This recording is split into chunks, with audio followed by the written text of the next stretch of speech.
अस्सलाम वालेकुम, मैं हूं फैसल तारिक। आज 27 मार्च बरोज जुमा। खबरें अमेरिका और इसराइल के लिए जी अच्छी नहीं आ रही।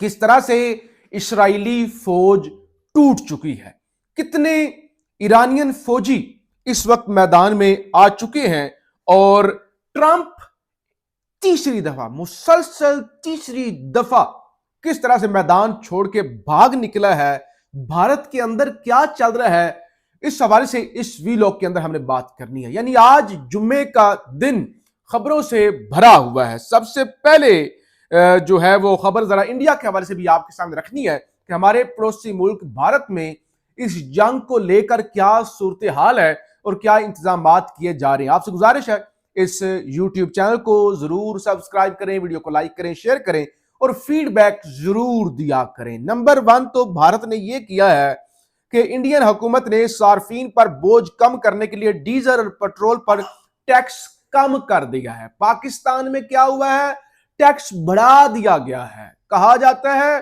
जी वो टैक्स ज्यादा लेवी 105 110 रुपए पर चली गई है, भारत ने कम कर दिया है और तकरीबन भारत के अंदर जो पेट्रोलियम लेवी है वो ना होने के बराबर है। इंडियन वजीर खारजा खजाना का कहना था कि डीजल और पेट्रोल पर टैक्स में 10 रुपए कमी की गई है ताकि सार्फिन को कीमतों में इजाफे से बचाया जा सके। पाकिस्तान में इजाफा, तरक्याती बजट जो पहले ही कम होता है उसको कट लगा दिया।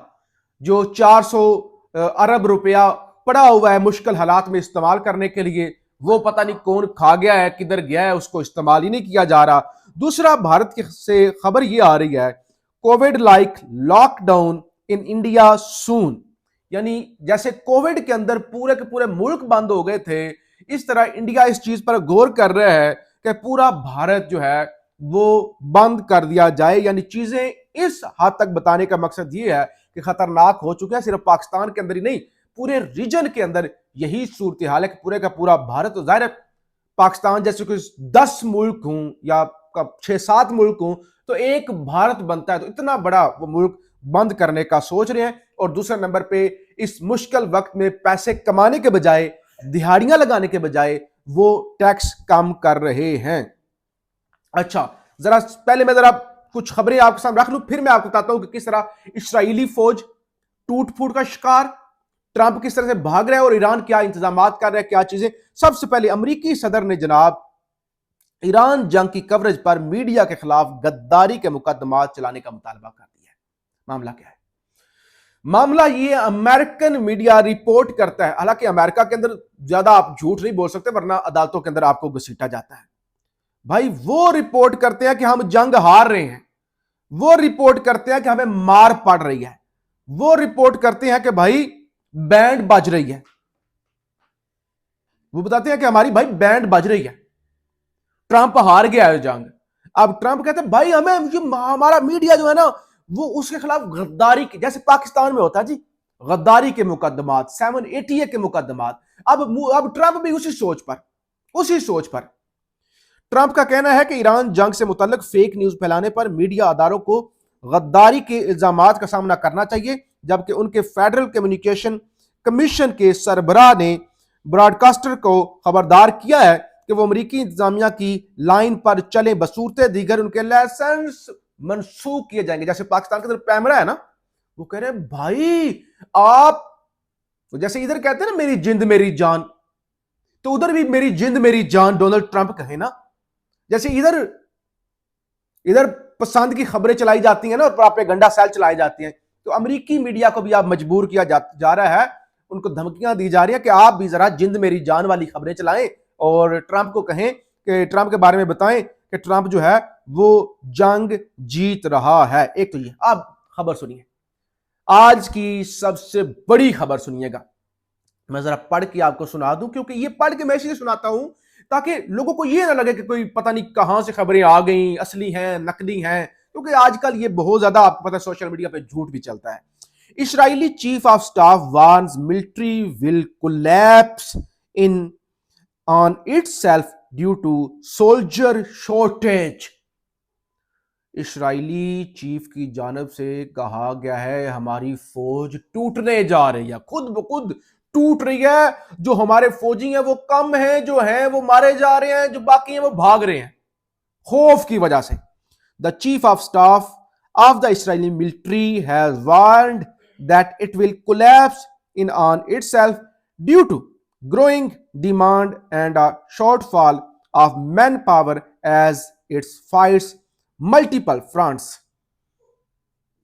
वो कह रहे हैं भाई क्योंकि जंग उधर लेबनान से हमले हो रहे हैं, इधर वो बाकी मामलात ईरान वाले, अंदर से बड़े सारे मामलात खराब हैं, तो भाई बंदे हैं कम, बंदे कम हैं, फौज जो है वो टूटने जा रही है। अब जब फौज उनकी कमजोर हो गई, फौज टूट रही है, इससे पहले भी खबर आई थी कि 3,000 अमेरिकी फौजी मिडिल ईस्ट के अंदर आ रहे हैं। आज वॉल स्ट्रीट जर्नल की खबर आ गई है कि the Pentagon is sending an additional 10,000 troops to the middle east. 10,000 मजीद अमेरिकी फौजी मिडिल ईस्ट भेजे जा रहे हैं। तो इसका मतलब यह है कि ट्रंप मुज़ाकरात के चक्कर में अपनी तैयारियां पूरी कर रहा है कि वो ईरान पर जमीनी हमला कर सके। अगरचे आज ट्रंप का बयान आ गया, आज ट्रंप का आया ना, जो मैंने कहा कि ट्रंप कैसे भागा है। ट्रंप कहता है कि मेरी बड़ी मिन्नतें की गई हैं as per Iranian government request. कहते हैं कि ईरान की हुकूमत ने रिक्वेस्ट की है, तरला किया है, सिफारिश की है, और इस वजह से मैंने 10 दिन मजीद मुद्दत बढ़ा दी है कि हम ईरान की एनर्जी का जो इंफ्रास्ट्रक्चर है उस पर हमला ना करें। पहले आपको याद होगा 48 घंटों का टाइम दिया ट्रंप ने, उसके बाद कहा नहीं 5 दिन की मैं मुद्दत दे रहा हूं, मोहलत दे रहा हूं। उसके बाद अब कह रहे कि नहीं मैं मजीद भाग रहा हूं क्योंकि ईरानी मेरी मिन्नत कर रहे हैं, मेरा तरला कर रहे हैं, वो कह रहे हैं हम पे हमला ना करें। तो मैंने 10 दिन का टाइम ईरान को मजीद दे दिया है, और जाहिर है हमारी बातचीत अगर इस दौरान हो जाती है तो हो जाए, यानी आपकी तो जुर्रत ही नहीं, हिम्मत ही नहीं। ईरानी तो कह रहे हैं कि आओ स्ट्रेट ऑफ हुर्मुज को खुलवाओ, आओ जरा खर्क के जजीरे पर अगर आप हमला कर सकते हो, या अगर आपके अंदर इतनी जुर्रत है तो फिर आप करके दिखाएं। तो बहरहाल आप जो है वो भाग रहे हैं, क्योंकि ईरान की जो फौज ने बयान जारी किया है ना, वो बड़ा अहम है। टू ऑल अमेरिकन सोल्जर्स, वो कहते हैं तमाम अमेरिकी फौजियों के लिए हमारा पैगाम है, we hope you have been informed that Iran is the place where Palestinian, Lebanese, Iraqi and Yemeni fighters have mastered ground combat at the highly professional level. हो सकता है आपके इल्म में हो कि हम वो फौजी हैं जो इराकियों को ट्रेन करते हैं, जो फलस्तीनियों को ट्रेन करते हैं, जो यमन के फौजियों को और बाकियों को ट्रेन करते हैं, हम हैं वो, हम उनके मास्टर हैं। You are about to face a true master of ground warfare. Welcome to Iran, Habibi. Habibi आओ जरा हमारा मुकाबला करो। तो ईरान ने तो खुली वार्निंग दी ना, आओ आओ आओ जरा, अगर आप लड़ सकते हैं तो लड़े। आप दूसरी खबर सुनिए, आप खबर सुनिए। असल खबर ये है, मोर देन 1 मिलियन फाइटर, यानी तकरीबन 10 लाख फौजी in Iran have been prepared for a ground battle with the US, reports Tasneem news agency citing an Iranian military source. 10 lakh ईरानी फौजी जंग लड़ने की तैयारी कर रहे हैं, क्योंकि वो कहते हैं ना स्ट्रेट ऑफ हुर्मुज को खुलवाना है, खर के जजीरे पर हमला हमने करना है। तो 10 लाख ईरानी फौजियों ने जंगी मशकें जो हैं वो शुरू कर दी हैं। तो बहरहाल ये सूरत हाल है। आज एक तस्वीर भी प्रेस टीवी की जानब से जारी की गई, आयतुल्लाह खामनाई की आखिरी तस्वीर जो सीसीटीवी से रिकॉर्ड हुई। बहरहाल अभी वो प्रेस टीवी की जानब से जो है वो डिलीट कर दी गई है, उसको काट दिया गया है। और दूसरी तरफ ईरानियन इंटेलिजेंस, ये भी अहम खबर है। ईरानियन इंटेलिजेंस ने कहा है कि 3 फॉल्स फ्लैग हो सकते हैं, 3। ये मैं चाहता हूं कि ये अगर क्लिप कोई सुन रहा है तो ज्यादा से ज्यादा लोगों तक पहुंचाए। 3 फॉल्स फ्लैग ईरान की इंटेलिजेंस कह रही है कि हमारे दुश्मन कर सकते हैं। पहला वो कहते हैं कि वो बलोचिस्तान के अंदर कोई हमला करवा सकते हैं और उसका इल्जाम लगा दें ईरान पर, और पाकिस्तान ईरान का दुश्मन बन जाए, ईरान के खिलाफ खड़ा हो जाए। दूसरा वो कहते हैं कि हमला जो है वो हरमैन शरीफैन यानी मक्का मुकरमा पर हमला करवाया जा सकता है, और उसका इल्जाम ईरान पर लगा दिया जाए कि देखें ईरान ने इतने बड़ी मुकद्दस अल्लाह के घर बैतुल्लाह पर हमला करवा दिया, ईरानी है ही काफिर। तीसरा वो कहते हैं कि मिसाइल अटैक मस्जिद अक्सा पर करवाया जा सकता है और उसका इल्जाम भी हमारे ऊपर लगाया जा सकता है। कहा जा सकता है देखो देखो हमारे मिसाइलों की कॉपी तैयार की जाए और कहा जाए ये तो ईरानी मिसाइल थे, और फिर पूरे दुनिया के मुसलमान हमारे खिलाफ खड़े हो जाए। तो ये ईरान की इंटेलिजेंस की जानिब से अलर्ट जारी की गई है कि पाकिस्तान के खिलाफ, मक्का मुकरमा और तीसरा मस्जिद अक्सा के खिलाफ के अंदर ये जाली हमले करवा के ईरान के खिलाफ किया जा सकता है। फिर एक कल दावा किया था ट्रंप ने जी 8 जहाज ईरान ने हमें पाकिस्तानी झंडे लगाकर भेजे हैं।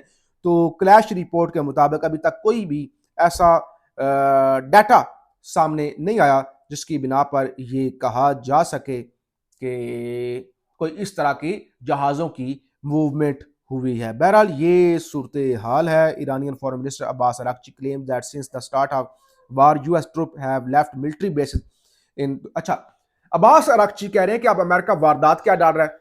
जितनी भी खित्ते के अंदर अमेरिका की बेसिस थी ना, उनके फौजी वो छोड़कर भाग गए हैं और उन्होंने मुख्तलिफ जो गल्फ कंट्रीज हैं उनके शहरों के अंदर आके मुख्तलिफ होटल्स के अंदर पनाह ले लिया। अब वो कहते हैं कि अगर हम किसी होटल को निशाना बनाएंगे तो फिर ये कहेंगे कि देखो देखो हमारी सिविलियन आबादियों पर निशाना बनाया गया है। लेकिन ये सारे जो है अमेरिकी फौजी अपनी बेसिस से भाग के मुख्तलिफ होटल्स के अंदर आबादियों के अंदर आके छुप गए हैं। तो बहरहाल ये सिचुएशन है और ज़ाहिर ये चीज़ें बड़ी खतरनाक हैं। इसराइल तो चाहता है कि पूरे खित्ते के अंदर तबाही हो, होती रहे होती रहे होती रहे, मुसलमान आपस में लड़ते रहें। बहरहाल अब जो है वो चीज़ें जिस तरह से हो रही हैं वो बड़ी खतरनाक है। हम आपको रिपोर्ट करते रहेंगे। फीडबैक जरूर दीजिएगा। पाकिस्तान जिंदाबाद।